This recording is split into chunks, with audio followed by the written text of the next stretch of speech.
జాతీయ చేనేత దినోత్సవం సందర్భంగా రాష్ట్రంలోని నేతన్నలకు 20 సూత్రాల కార్యక్రమాల అమలు చైర్మన్ లంకా దినకర్ శుభాకాంక్షలు తెలిపారు. ముఖ్యమంత్రి చంద్రబాబు నాయుడు ప్రారంభించిన నేతన్న సేవలో పథకం ద్వారా 71,000కు పైగా చేనేత కుటుంబాలకు 179 కోట్ల ఆర్థిక సాయం అందించడం చేనేత రంగానికి శుభ పరిణామమని పేర్కొన్నారు. అలాగే డబుల్ ఇంజిన్ ప్రభుత్వం చేనేత కార్మికులకు ఉచిత విద్యుత్తో పాటు సంక్షేమ కార్యక్రమాలను అమలు చేస్తోందని చెప్పారు.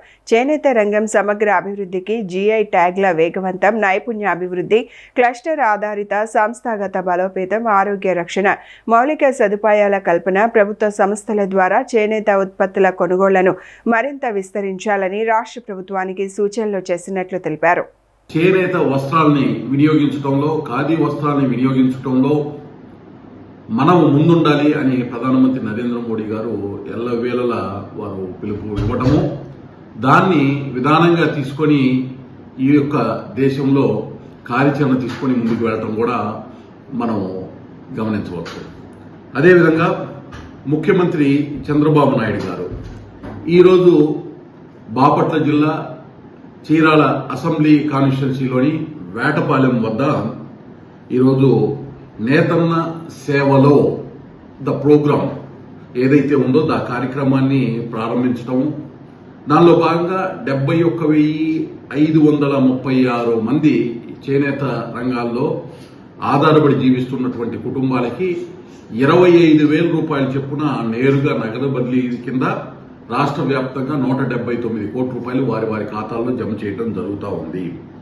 దీనికి గాను కావాల్సినటువంటి కార్యాచరణ మొత్తం కూడా ఇప్పటికే పూర్తి చేయడం జరిగింది.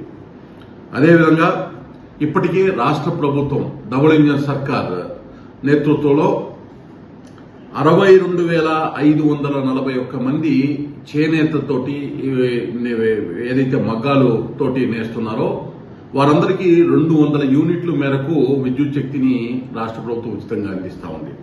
అలాగే పవర్ లూమ్స్ కి సంబంధించిన 10,032 కుటుంబాలకి 500 యూనిట్లు చొప్పున ఉచితంగా విద్యుత్ శక్తిని అందించడం జరుగుతూ ఉంది.